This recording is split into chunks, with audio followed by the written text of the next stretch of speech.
Mary. Mariposa. Mariposa. Taylor Sparks. I love it all. Or Taylor Sparks, also known as Mariposa. You have quite a few AKAs. No, just Taylor and then Mariposa. And then people have decided to go from Mariposa, which is butterfly in Spanish, to Mary. I'm like, you just took all the exoticness out of my name. I'm not saying Marys are not exotic, but Mariposa. Ooh. Where's that name from? Tell me about the name, the history of Mariposa? Mariposa. Well, it means butterfly in Spanish. I have a butterfly tattoo. I have a full wing on each cheek. It's my lifestyle name for those in the swinger community. It's my spirit animal. It's my personality. I'm very much a Mariposa. And of course, my friend Pepe says, I think I'm going to call you Mariposi. So I do have a collar. I've collared myself. That says Mariposi. So Nice. it's a derivative of Mariposa. So Mariposa, where are you from? Originally from Boston, Massachusetts. Currently living in my 5th state here in Florida. I've lived in Los Angeles and California. I've lived in North Carolina, Massachusetts, and Puerto Vallarta, Mexico, and now here for the moment. And how'd you grow up? What kind of little girl were you? Talkative, active, same as I am as a grown woman. Everybody was my friend. My mother said, everybody can be your friend. Everybody was my friend. I think that's part Gemini, part high ID personality for those who know DISC. Outgoing, people person, loving to talk and do and see and be. And I love anything with a go in front of it. Were you close to your mom and dad? Yeah, I guess we were pretty close, just, until I hit the teen years. And then the rebel in me, my mother and them, they were from the South. And, you're supposed to sit still, be quiet. And I never did and still don't. And I think she's still agitated with that fact, even after all these years of me telling her, please stop telling me to sit still. I'm just not that girl. Let me be. So I just stay away, so to speak. So what type of dreams did you have of becoming? What did you think your life was going to be like in the future? It's interesting because for many years I thought that I didn't know what I wanted to be. And then it finally dawned on me that what I wanted to always be, or what I always wanted to do, was work for myself. And that is actually something. Right. To be an entrepreneur. But I didn't know the word for it. I just knew that I didn't want to work for anybody else as long as I can remember. I come from a family of entrepreneurs as well as, corporate types, but all my mother's brothers had their own businesses. My dad had a dry cleaners. I have many cousins with businesses. So it was just kind of like, even though my father worked, but he had like a dry cleaners on the side, and I just wanted to not have to work for anybody else, and that whole taking direction thing sometimes could be. So what was your first job? My mom got me my first job. Well, I worked for my dad when I was like 13, 14 in the cleaners, like after school and the weekends. But my first job, I had summer jobs as early as 15, at the park and recreation. Because my mom worked for the bank, and you were supposed to be 16, but she's like, my kids need work. So you need to, just get them in there. And, but I think I was 15 working in parks, and then I started working at Brigham's Ice Cream Parlor at 15 going on 16. So, but I always had summer jobs, park and recreation, and Brigham's Ice Cream, and I don't think I've ever not worked much, one thing or another. Right. Now, what was your first introduction to sex? My first introduction to sex, other than hearing it at the house?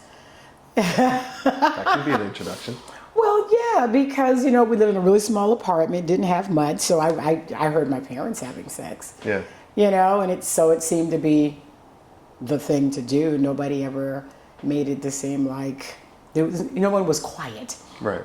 There was no quiet sex at my Did your my parents house. talk to you about sex? When it came time to, when I went through puberty, my mother was like, this is what can happen. Don't be out there with them boys. But she didn't tell me why not to be out there with the boys. So I couldn't wait to get out there with them boys to figure out what the hell was going to happen when I got out there. But, she gave me the basics. This is how you get pregnant. This is how you don't get pregnant. If you think for any reason that you might want to start having sex, let me know. We'll get you on birth control.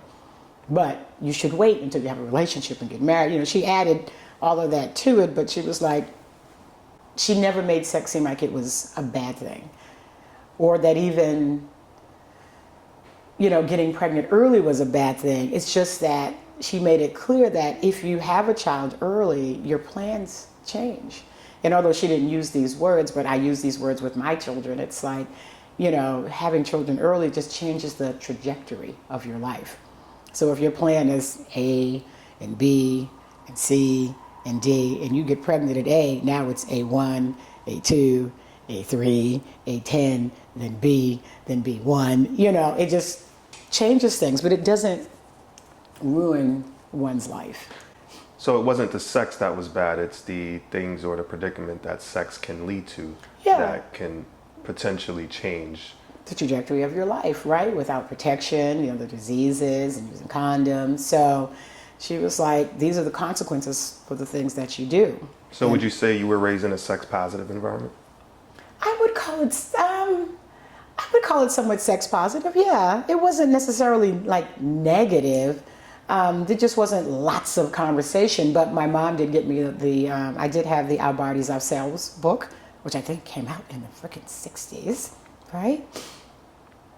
Yeah, so that had a lot of information. So she was like, here. But then, she had books around the house that I probably wasn't supposed to be looking at about sex. So I kind of read up on some things that way. So yeah, I think overall it was pretty sex positive. I don't remember my mother ever, like if we walked in her room and she was changing, I never remember her like, don't come in here. Right. She was, like, these are breasts. My grandmother was the same way. Cows got tits and women got tits, They're for to feed your babies. They ain't for the man. That was my grandmother from the South. But Where was your dad in all this? he never said much. They were married until I think they got separated, divorced when I was like 15. So, but we never had discussion. And not with me, maybe with my brother, but there was never any discussion with regards to sex with me or my sister, as far as I know of. No, but he was around, up until that time. So. Got you. Yeah. So what would you say you do for a living right now? I am an erotic educator and sex goddess for my company, which is Organic Lovin'. Loven. The company, we specialize in improving adult sexual health and wellness and enhancing their sex lives through our organic intimate body products, body safe sex toys, sex positive books, erotic educational seminars, and luxury adults vacations. All of that. Yeah, a lot of us heard that and we're waiting for the visuals. Okay, we got visuals, we got stuff. So how did you get started in this business? Accidentally, honestly, it was, so I've done corporate training for many years, right? I kind of came up through the administrative ranks and manager and and eventually corporate training. And we had moved from Boston down to North Carolina. It was horrific. It was horrible. I was trying to launch my corporate training business, and he had come down for a new job that turned out to be shit. He being my husband at the time. And it just, the work didn't turn out well, and I ended up launching a line of organic body products because we couldn't afford to buy the stuff that I liked. So I'm like, I think I could make this. It's like a recipe. I can cook. Mm-hmm. So I can just go online and find a recipe to make body butter. And one thing led to another, so I launched my Morning Indigo company, and I had some of my products like in gift baskets, and my girlfriend had opened a boutique in Seattle. I was shipping stuff to her. And then I transitioned into my skincare for athletes company because I started running. I did my first marathon at the age of 40. And somebody was like, one of the athletes was like, my skin is so dry. You make stuff. You should make something for athletes. So I launched this organic line. I developed a line of 16 head-to-toe care products for elite endurance athletes. So it's we were sponsoring marathoners and triathletes and races and 5Ks and half marathons locally. And I was certified in human behavior because of the corporate training, and then I got certified in holistic aromatherapy, and so I could develop the products. And so I was doing the skincare for athletes. My products were in muscle and fitness. Hers. We sponsored 5 different Olympic athletes, both winter and summer. We were in the ESPY Award gift bags and the Golden Goggle Awards. But it was like a business that would not get out of the crib.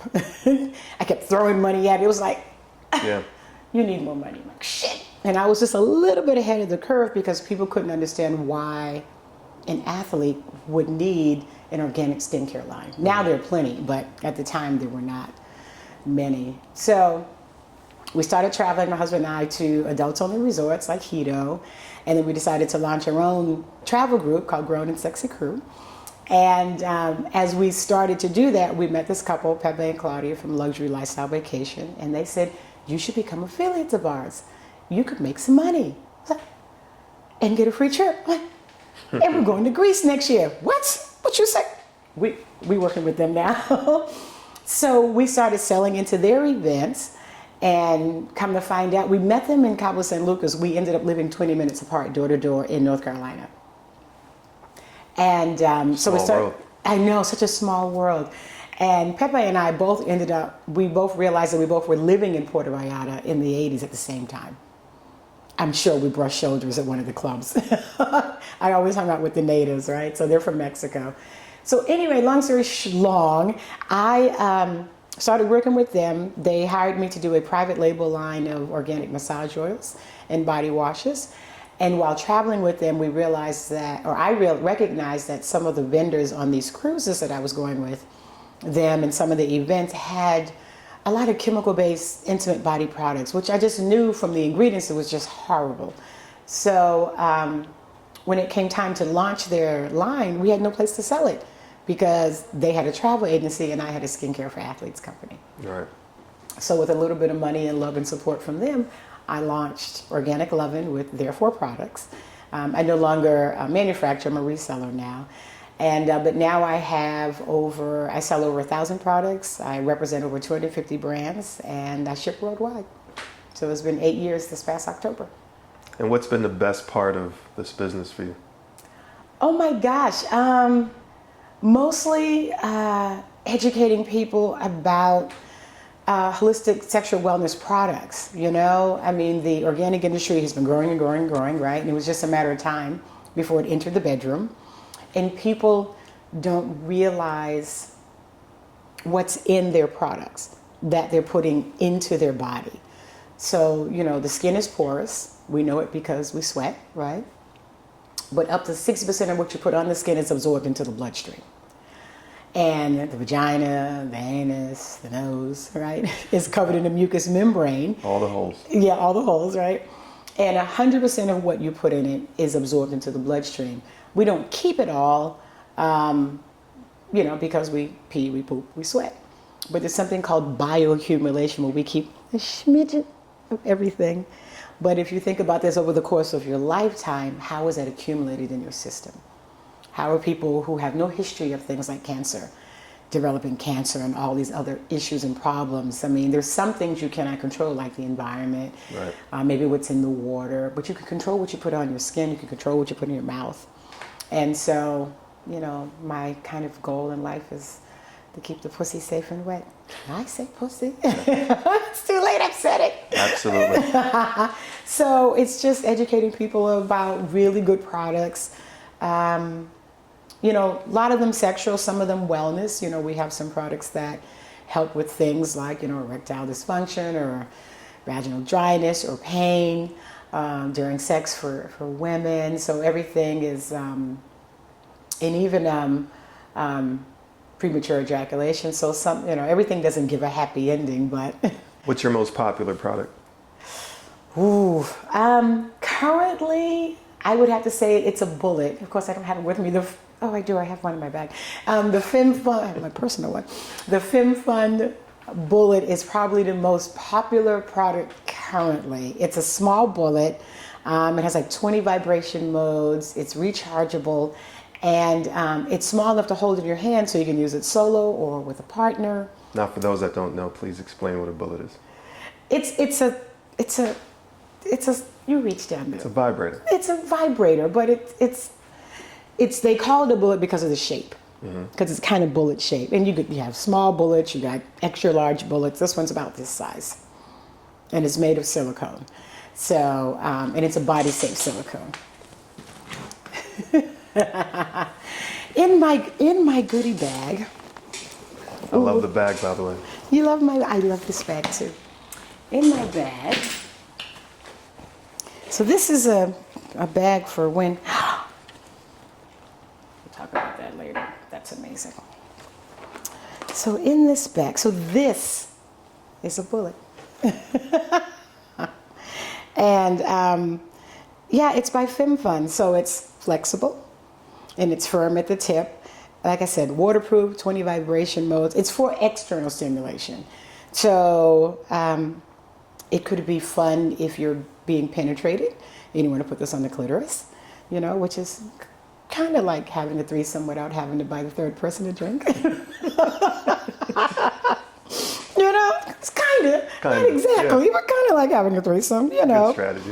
Yeah, it's a good strategy. You don't have to check on them the next day. Hey, how are you? Are you okay? Mm-hmm. How was that for you? So yeah. So awesome. that's the most popular right now. But it ebbs and flows, right? There are popular products 1 month, and anal August. A lot of the anal products are popular. Masturbation May. Mm-hmm. A lot of the masturbation products are popular. So what kind of products do you have for us to look at today? I know you brought some. Yeah, so the Good Clean Love is probably one of my most recommended lubricants because it's good for women who are sensitive. It has an aloe vera base, and aloe vera is very healing to the skin, right? Very healing to the tissue. Should I hold it that way? Yeah, just put it up to the camera. Ta-da! Wait. Obviously, I don't. Gotcha. Ta-da! Good Clean Love. Almost naked. Tastes like nothing. It's got some weight to it. It's gelacious because it's got a base of aloe vera, but no chemicals, and it has a good glide. Some women are like, I don't need lube. Lube is not a need. Lube makes everything better. If you're having half-hour sex, lube will make it hour sex, depending your partner can go the distance. Gotcha. And I'm sure you have something for that as well. Yeah, we have some delay things, and we have now a lot of back to the delay for a second. Yes. Because there's a lot of I go to gas stations and I see a whole lot of erectile dysfunction pills. Don't take those.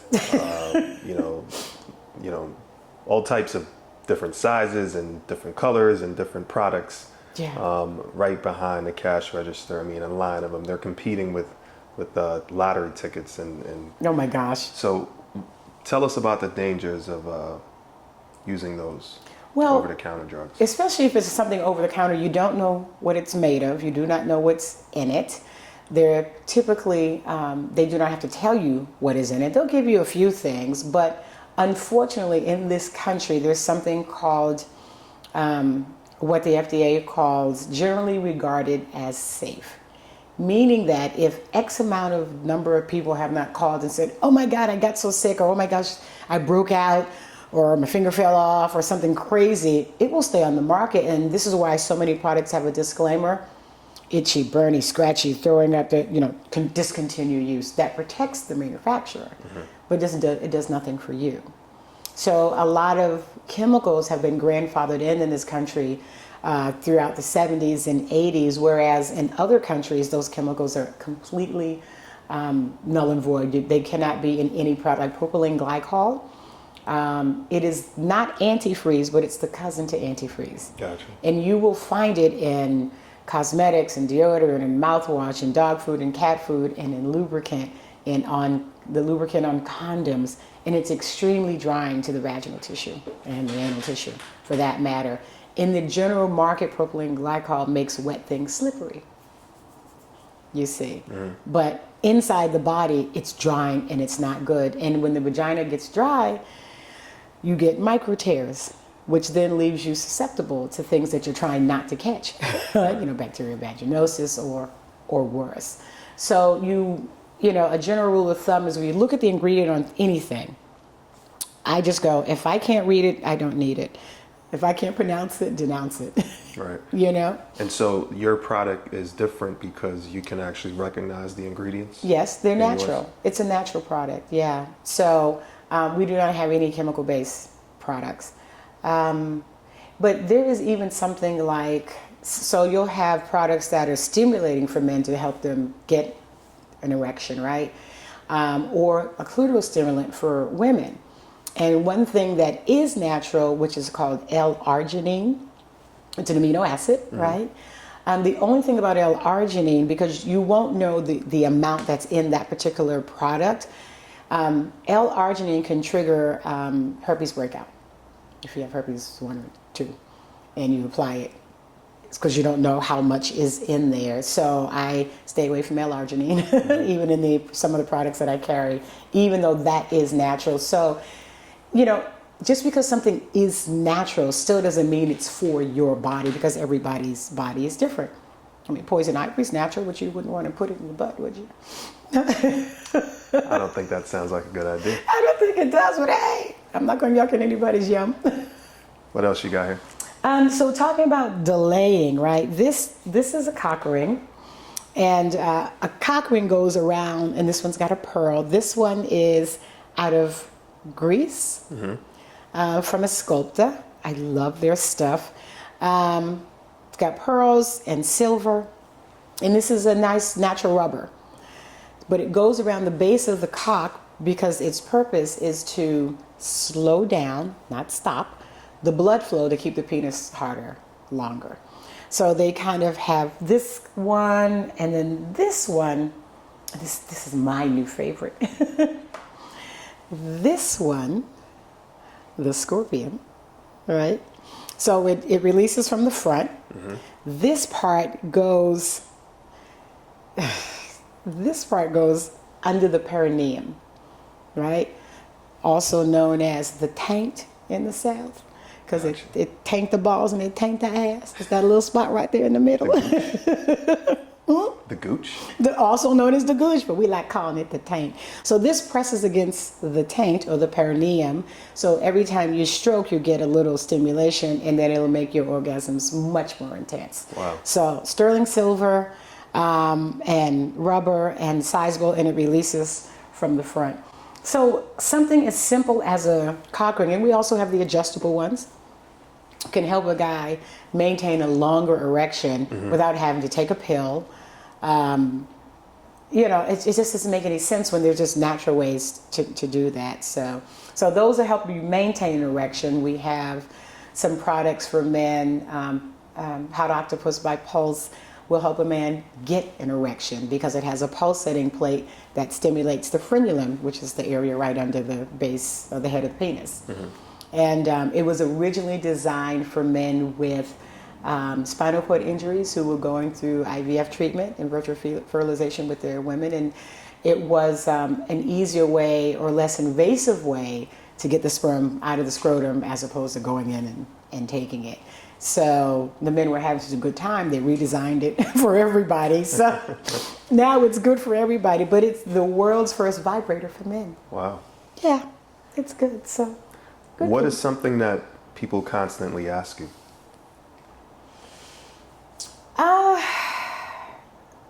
Interestingly, it depends on where I am.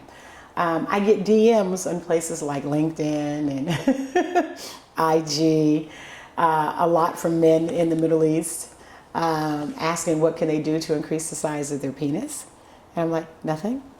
You can't increase the size of your penis, but what you can do is improve other ways to please your partner, right? Improve your finger skills, improve your mouth skills, maybe take out the trash. I don't know. Ask her what she, what she enjoys, because every woman doesn't like a man with a big penis.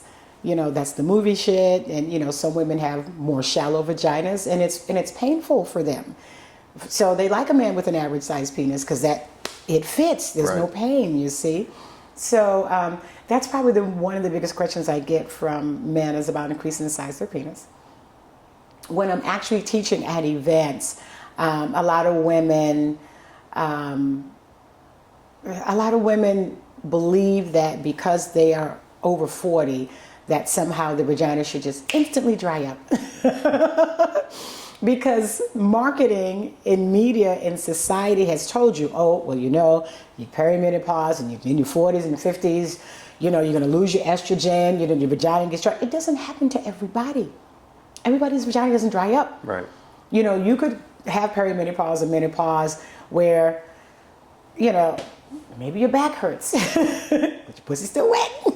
So it's not like the law. And so I tell women it's, things you can do to increase your own personal lubrication is one, how much water are you drinking? What are you eating? And that's also for men, what are you eating, right? For women, things like flaxseed oil, for both women and men, flaxseed oil, maca. Maca is a root vegetable. It's basically like a turnip, only grows high in the Andes in South America, but it is an adaptogen. Mm-hmm. So it balances out the hormones to each individual person, but it does help bring the juices back. It also helps increase the libido. Maca's good. Girls will be just putting some in the man's coffee, like, have it, just drink it. It's okay. It's okay. You'll be fine. But it is also giving you a lot of rest. Right. So yeah, there are ways to kind of increase your own, secretions naturally without having to take hormones and do all these things. So yeah, flaxseed oil, more water, watch what you're eating. I really, especially for men, meat, chicken, and dairy is not good for the firmness of the penis. So even if you don't want to be vegan, I would cut it way down, and you will see a huge difference in how hard your dick is and how long you will stay hard if you let go of meat and dairy and fish and chicken. Are you in love? Constantly. Am I in love? Well, I'm in love with myself. Am I in love with any particular individual right now? No. I'm actually restocking my boyfriends. I have a love. I guess I could say I'm in love with him. He's a comet lover. He lives out of state. So, there was a lot of, what do you call it? When COVID hit, and lockdown hit, and people who lived nearby no longer did. And so relationships kind of splintered. So I'm not like an amor at the moment. Now, what's the most boyfriends you've had at one time? 3. While married, yes, 3. But 2 of them didn't live in the state, so it was, kind of like comet lovers. Like, you just see him every few months. 3 is a good number. I like to have 3 again. So how would you describe that structure of a relationship that you were in regards to marriage? Polyamorous, ethically non-monogamous. We were ethically monogamous for 12 years and ethically non-monogamous for 13 years. Can you explain the difference? Well, monogamy used to be one person for life. Now it's one person at a time, right? The ethical part is, no lying, no cheating, whatever that is for you and that partner. But polyamory, meaning poly meaning many, amor meaning loves, is to have more than one romantic partner at a time with all parties knowing and accepting and agreeing. It is also the belief that you can love more than one person, be in love with more than one person at a time. Some people are polyamorous as a dating style where they just date lots of people, and then maybe they may settle in for one person at some point. And then some of us, like myself, are polyamorous as an orientation, like some people are gay or bi. So whether I have 3 partners, 1 partner, or no partner, I am always polyamorous. So. And some people will hear this interview and they'll hear poly and they'll think, oh my God, fun. What are some of the challenges in that type of relationship? Communication, but the same as it is with one other person, except now you have more people to talk to. You have other people to consider. And, people should consider their partners no matter what, whether you have one partner or three. But other people's consideration, scheduling, if all your partners are in the same area, right? Same time zone, same city. Scheduling could be a little challenging because how you divide up the time. So it's an amplification of a monogamous relationship or quote unquote monogamous relationship. Yes. Poly. You're dealing with more people. Yeah, implication is a good way to describe it. But for some of us, we have a lot of love to give and we want a lot of love. And I'm a lot of woman. I'm small, but there's a lot of me.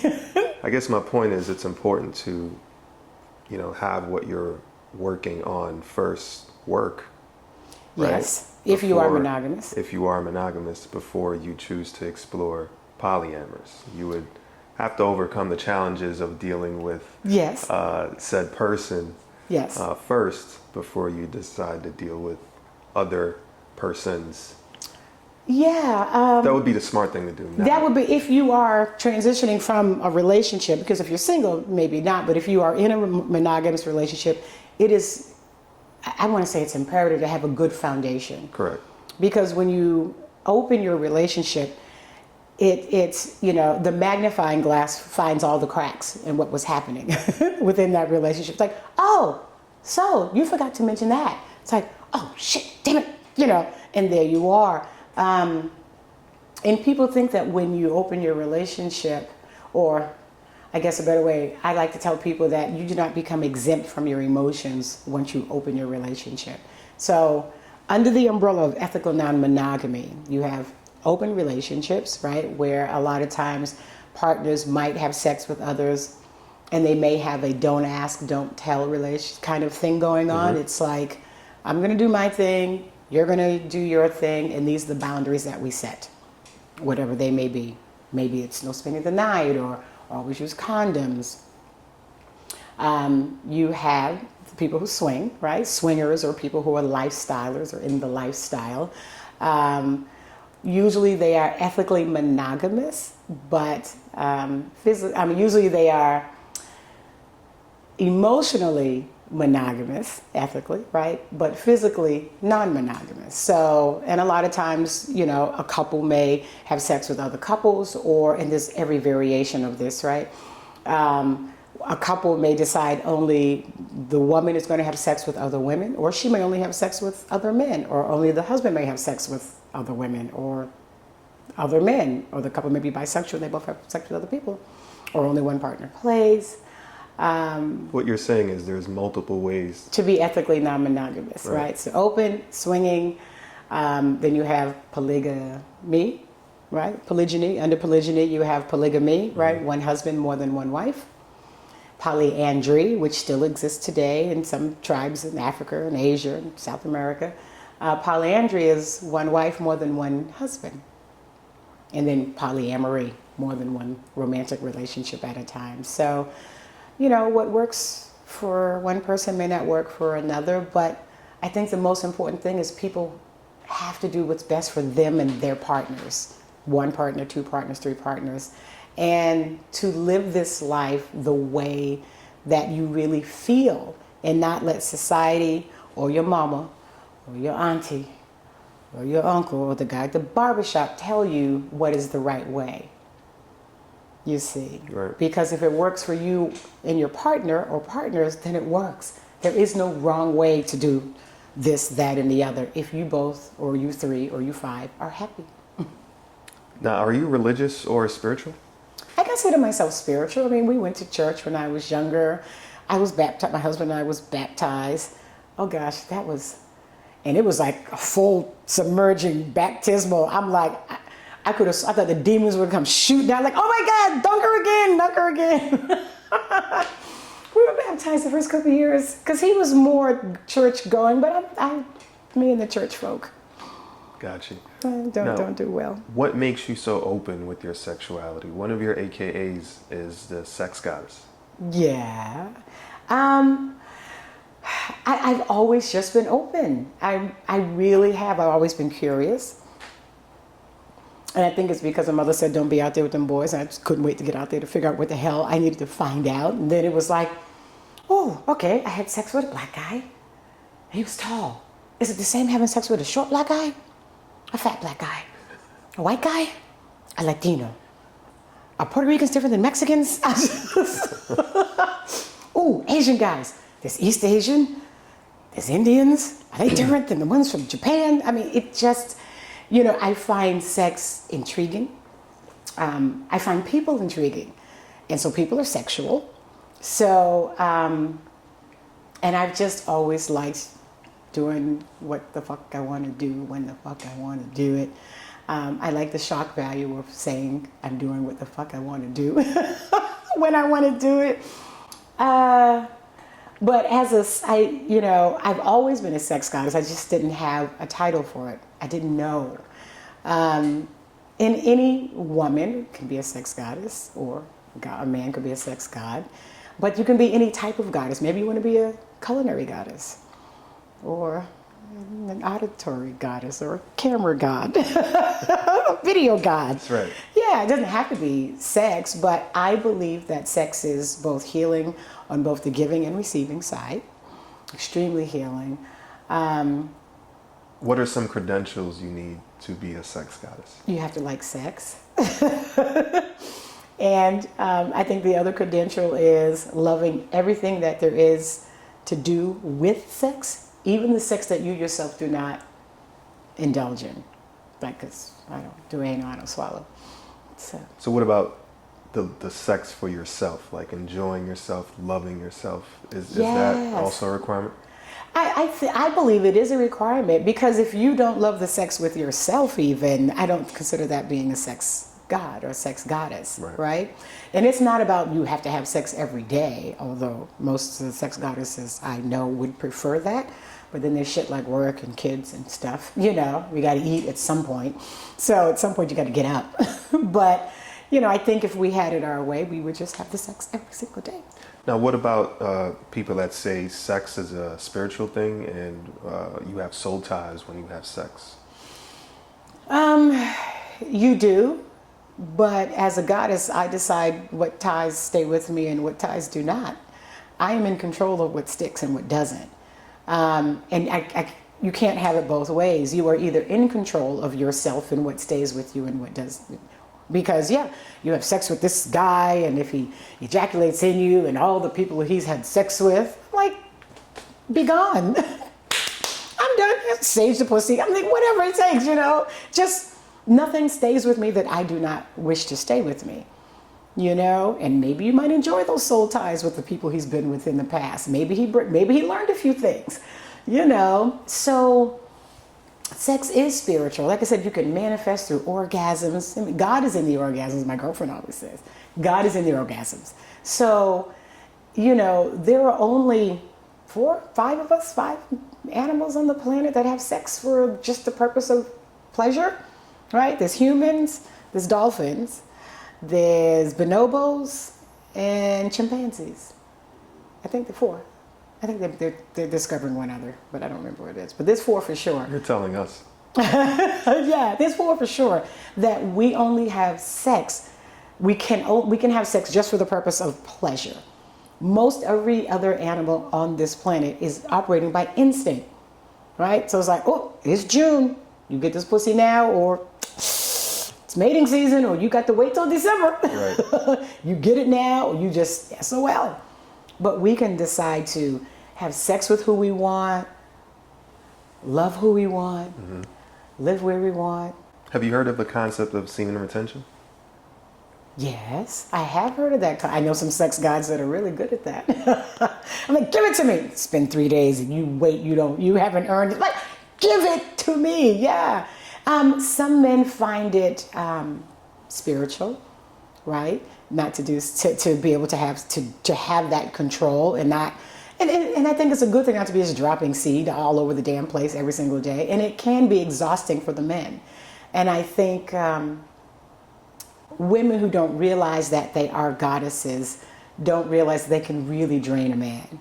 Like, you know, taking that semen day and day and day and day, it can be draining for him. He has to recoup, get up and fix his ass a sandwich, you know, right.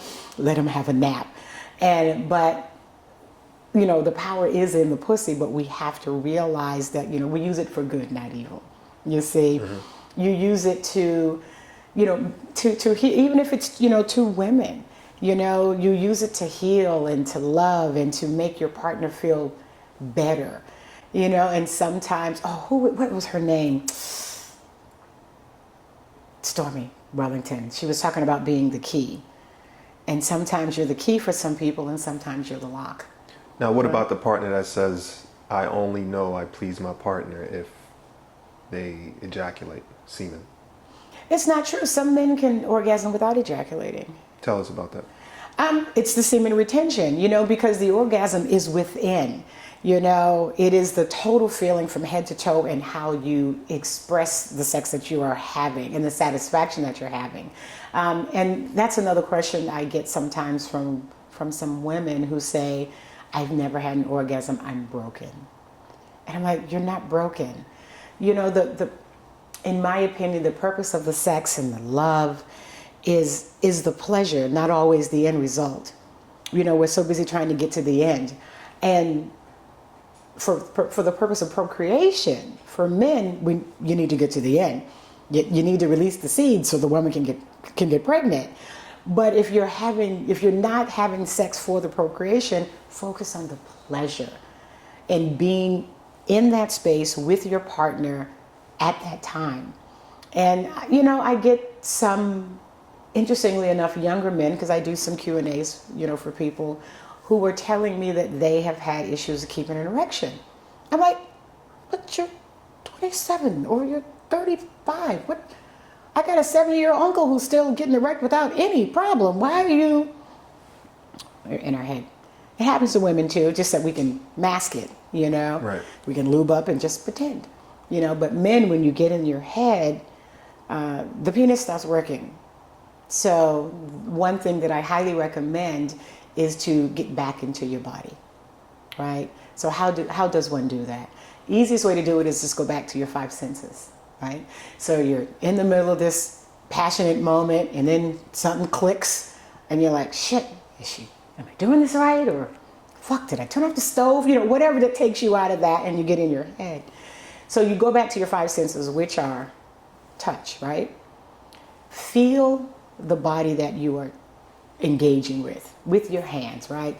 If it's a female, let's say it's a heterosexual moment, right? Feel her breasts, feel her ass, feel her hair. You know, run your fingers along her whole body, right? What are you feeling when you touch her, right? Look at her or him.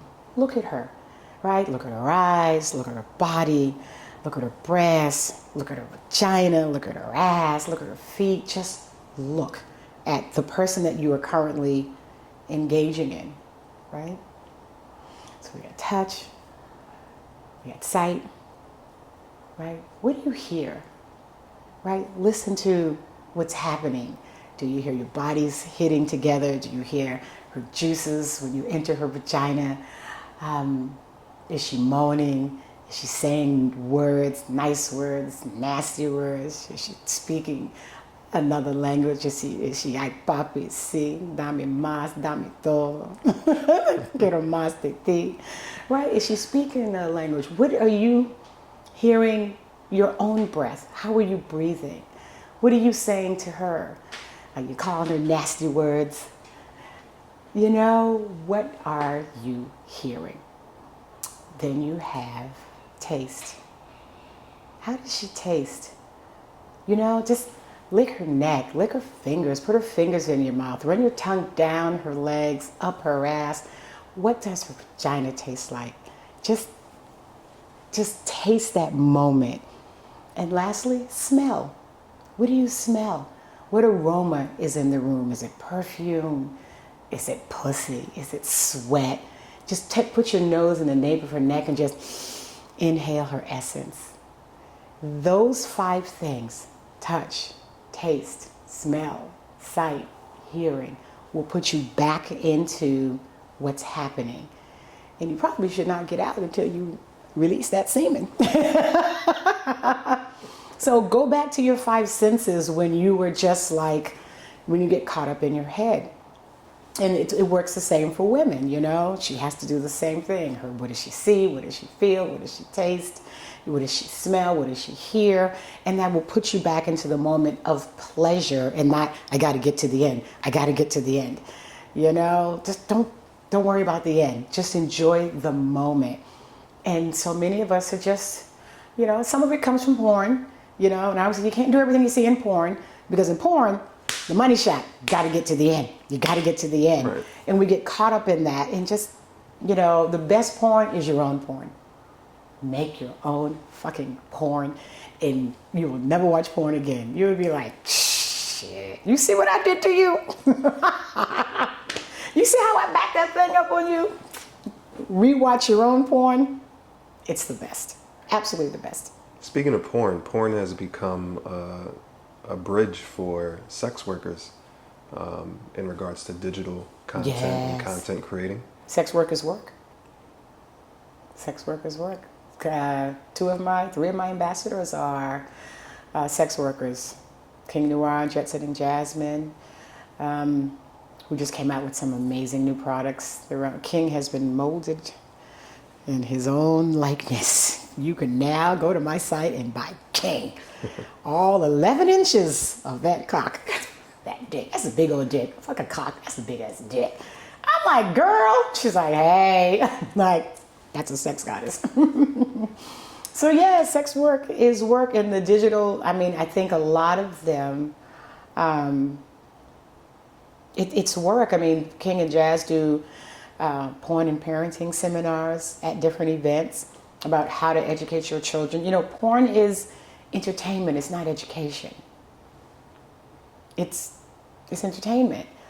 And I think people are confused. They think it's educational, especially younger people, because they have such easy access to it, which is why it's so important to talk to your children, so they're not learning or thinking that they can just walk up on a chick and be like, yo, bitch, you know, I'm just gonna drop this pizza and you're gonna bend over and then tag it. It's like, that's not how that works. Right. Now, apart from the home, because we all know, especially in certain communities, the home isn't the foundation of children's lives. So where else can we get education on sex? My mother always said you can learn anything you want to learn in a book, which is why I carry a number of books on my site, even for teens to young adults, which covers not only things like products, but gender identity and gender fluidity, and you know what it actually means. But you know, books are online. And yeah, you want to go to the digital, but look for sex educators. Look for sex educators that you identify with. There is every type. There are older grown women. You know, because although young people keep contacting me, but there's some grown women like me who are older, you know, and kids are grown, married, not married, you know. But there are a lot of young sex educators who are in their 20s who are talking to people in their 20s. You know, they can relate to them. So look for sex, you know, millennial sex educators, Gen X sex educators, homosexual sex educators, sex worker sex educators. Google it. But definitely look for educators. That's another operative word, right? You want someone that's educating you and giving you information. Tell me about the happiest time in your life. Ooh, most every day I wake up. Seriously. Waking up is good for me. I'm like, shit, I made it through the night. Seriously. I'm happiest when I'm traveling. I'm happiest when I'm talking. You know, so I mean, pre-COVID, I was up to 11 events a year. Wow. You know, and people are like, aren't you tired of traveling? I'm like, no, because I get to meet all these people. I get to talk about pussy, which is the happiest thing for me, you know, and how to keep it safe and wet, and dicks, and get to look at naked people. And I meet people who are living the lives that they choose. that, without, and, these cruises and things I go on, the swinger cruises and swinger conferences, the people are private, they're not living it out loud, but this is the space they can be themselves. And, and on the cruises, some people there are just nudists and they're monogamous. They just want to be a place where they can, listen, if I want to have sex with my husband in the playroom and with no one else, no one's going to judge me. And it's nice to be around people who are open and free within their own confines of their own relationship. So whether they're bi or straight or gay, open or swinging or kinky, or cross-dressers or trans, this is an environment they can be themselves in. So it's like, oh my gosh, I found my people. But, waking up is, I think they overlook it, because so many people went to sleep last night, they didn't wake up this morning. They're mad as hell. Indeed. They had things to do and people to see, or people to do and things to see. And I mean, in the last 4 months, I've lost 3 people. I'm sorry to hear that. Yeah, it was, all unexpected. Just here one day, and one of the guys on the team that traveled with us got some kind of, not COVID, he got some kind of respiratory infection, and he ended up in a medically induced coma or life support, and 2 months later he was gone. And a client, now I have to share this story because it's a good story. A client of mine who became friends, one of the first clients we booked to one of our events, white guy, early 70s, but in good shape, no belly, worked out all the time, married second wife, and they've been married 16, 17 years. She called me when I found out, I texted her, with my condolences. She said, you're going to love this story. She said, we went to bed early, and we had some of the best sex ever. Our sex has always been good, but this was one of them nights, it was like just mind and body shuddering. And we had this great sex, and he came up off of me on his knees, and he looked at me and he said, you are my whole world, and I love you so much. And then he fell backwards and had a massive heart attack and died right there on the spot. Wow. Right there on the spot. Just I'm like, what? She said, yeah. She said he never regained consciousness. We did CPR. My daughter came over. The ambulance came. Nothing. Man. He was gone. She said, just like him to go out with a bang, though. That's who he was. And so, but they were in the swinger community. And I said, well, after we talked about our memories, we've traveled to Greece together, and Rio and Rome and all these different places together over the last 8 years. And I said, well, what the rumor's going to be about you now? She says, yeah, I got killer pussy. So, these are the kind of people that, that I like to spend time with, people that even in the face of things that are not the best. And just a few days ago, I lost my sister-in-law. She was good in the morning. In the afternoon, she had an aneurysm and 2 heart attacks, and then she's gone just that fast. Yeah, so it's important to do the things you enjoy and live the life that you want, love who you want, or as many that you want. You don't, it's not, it has to be this way. It's not right or wrong. It's just different. And for, some people, I always say, there may be reincarnation, but what if you come back as a leaf and you live on a tree for 3 days and then you die? You would have missed out on all of this human experience, the good, the bad, and the different. Now, there's some people that would hear this and say, all of that sex, how do you protect yourself? Condoms, first of all. Regular testing, second of all, because shit happens, condoms break, right? What I have discovered between the monogamy, the ethical monogamous and the ethically non-monogamous people are that people who have either multiple partners or have occasional sex with others are more likely to be tested and more likely to use condoms and to make sure that they are safe so that they do not bring anything back to their partners.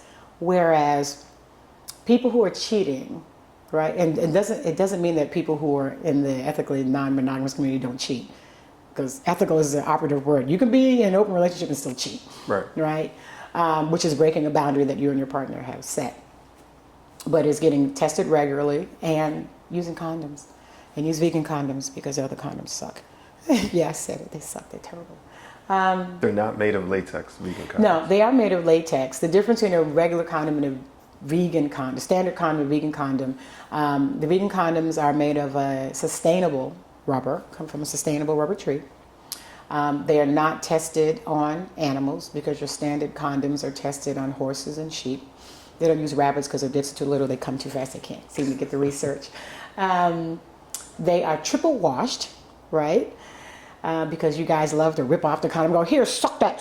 Like, no, it tastes like a rubber tire. Like, put it in your mouth. Like, no, I don't want to put it in my mouth. And then we do, and then we taste like a rubber tire. Then you don't want to kiss us. It's shitty. So they're triple washed. And the lubricant on them is natural. And also, they don't have a milk casing. When you open up a condom, that powdery substance, it's a milk casing. So if you have a dairy sensitivity and you put it in a vagina or an anus that absorbs 100% of what you put in it, this is how you could get the burning, scratchy, itchy problem that is happening. Now, what about the woman that is allergic to latex? Then non-vegan is like skins. You can use polyisoprene, which are good. I sell skins, which are the only ones. They're like the best made ones. If you're allergic to polyisoprene, then you're just going to have sex with your partner and nobody else. If you had to host a dinner and invite 5 people, dead or alive, past or present, can you name 5 people you'd invite?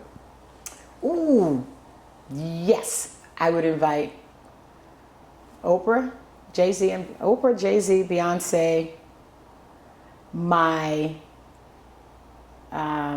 great-grandfather, who would be appalled by all this conversation, I'm sure, but I don't know, he had 20-something children. My great-grandfather, because he was born into slavery, and he was early 20s when the Emancipation Proclamation came out, so I would love to know more history of the family. And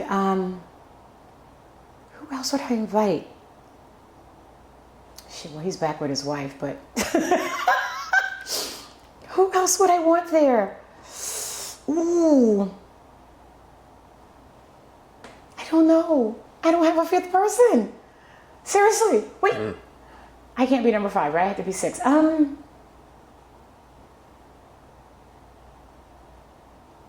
Those are my top 4.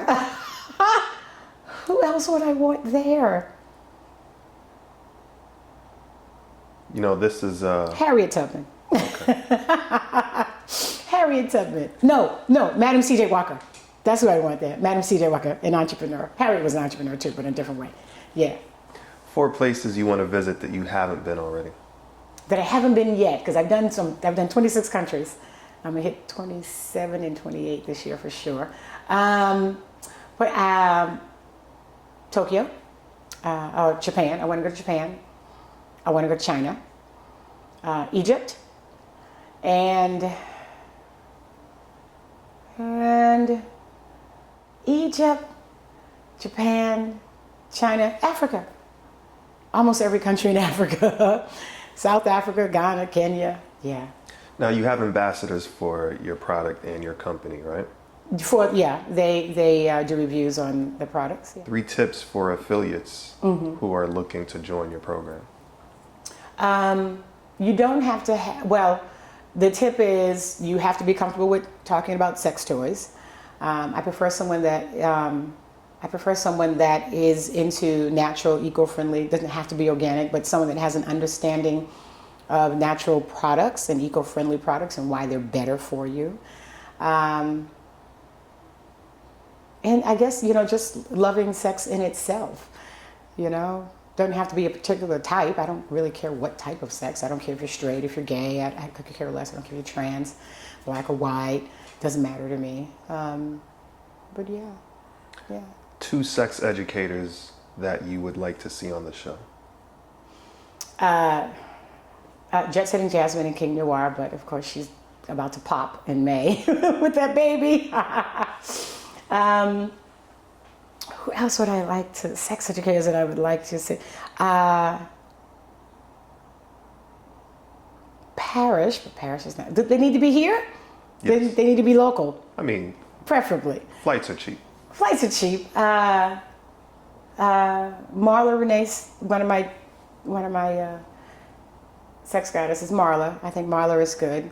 Marla Renee. You know Marla? Renee Velvet Lips. Marla Renee Stewart. She's local now. No, King and Jet Setting Jasmine have their invites and have responded, and okay. they've shown interest. So we're just talking through the details right now. But she's about to pop in May. Yes, so you can get her here before May. Yeah, but they'll come out on her time. Yeah.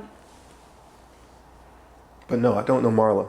Yeah, Marla, Velvet Lips. She and her business partner do Sex Down South in Atlanta every year, one of the largest black sex expos. So Marla lives here now. She's in Florida. So Marla Renee Stewart, and she's married to a woman, but she's a great sex educator. She's been around some time. She got a book out not too long ago. Yep, that was 2. Yeah. Do you have any more? No, not at local. Okay. All right. And if you had to say one word for the rest of your life, what word would that be? If I had to say one word for the rest of my life, what word would that be?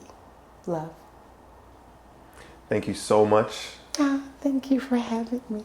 You are a goddess indeed, of all sorts. Thank you. Thank you for taking the time today, goddess. Thank you for having me. I so appreciate it.